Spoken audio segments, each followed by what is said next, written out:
দিল্লি না ঢাকা? যারা জামাতের নেতাকর্মী আছেন একটু উত্তর দিবেন।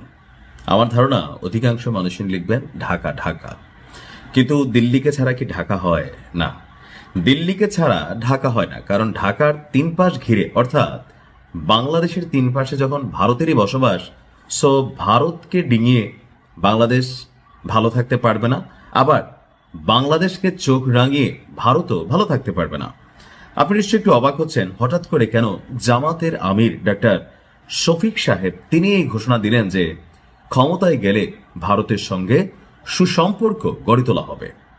আলোচনাটা মাঝখানে একটু রসালো হয়েছিল যখন আমরা শুনলাম যে জামাত আমির যখন তিনি অসুস্থ ছিলেন তখন ভারতের দুই কূটনীতিক তার সাথে দেখা করেছেন, এমনকি বিষয়টা গোপনীয় রাখার জন্য এখানে একটা কথাবার্তা হয়েছিল।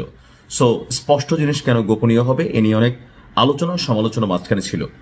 এখন বিএনপিও ভারতের সাথে সুসম্পর্ক চায়, আওয়ামী লীগও সুসম্পর্ক রেখেছে, তবে অতিরিক্ত ছিল যে বন্ধুত্বের জায়গাটা কেমন হবে, যে আমি তার সাথে বন্ধুত্ব করা উচিত যার কাছ থেকে আমার সম্মানের জায়গাটা অথবা আমার যেটা প্রাপ্য হইতে পারে। 100তে কোনোটা 95 বা ধরেন 98, কিন্তু 100তে আমি 20 নিব আর আমি 100 দিব, এইটার কারণে কিন্তু মানুষের পছন্দ না, মানে ভারতের সাথে বাংলাদেশের যে সম্পর্ক ছিল। তো এর মাঝখানে আমরা বরাবরই জামাতের যে অবস্থান দেখছিলাম বা জামাতের যারা নেতা কর্মীরা আছে কথায় কথায় বা তাদের যে জোট আছেন দিল্লি না ঢাকা, তো সবাই বলে যে ঢাকা ঢাকা। কিন্তু এখন জামাতের শফিক ভাই তিনি যখন বলেন যে ভারতের সাথে সুসম্পর্ক গড়ে তুলতে হবে, এখানে আপনার পররাষ্ট্র নীতি বুঝতে হবে।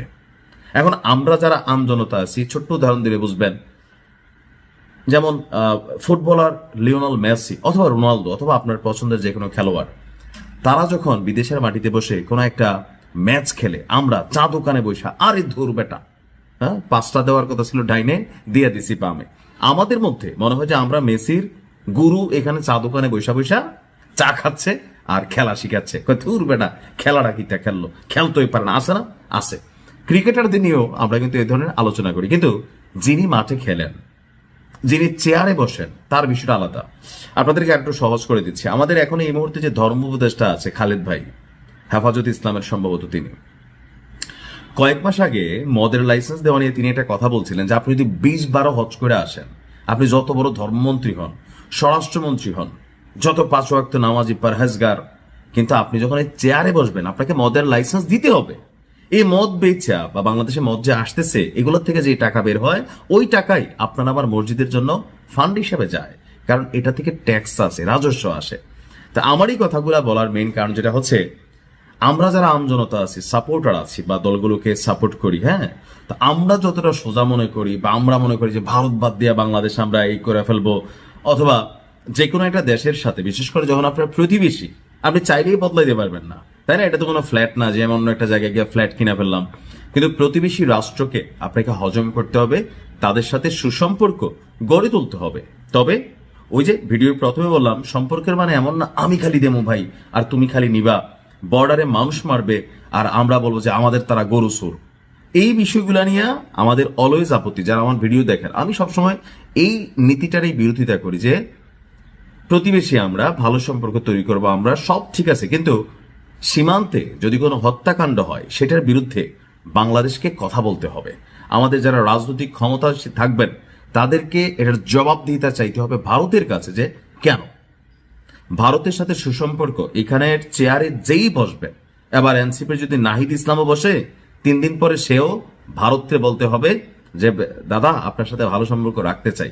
কারণ আমরা বুঝতে হবে যে সবকিছু মিলে ভারত বাংলাদেশ একটা রেজিমের মধ্যে এমন সিস্টেমে কানেক্টেড যে ভারত যদি বাংলাদেশকে গণার বাহিরে নেয় তাহলে ভারত অশান্ত হবে, আবার বাংলাদেশ যদি ভারতকে গণার বাহিরে নেয় তাহলে বাংলাদেশ টিকবে না।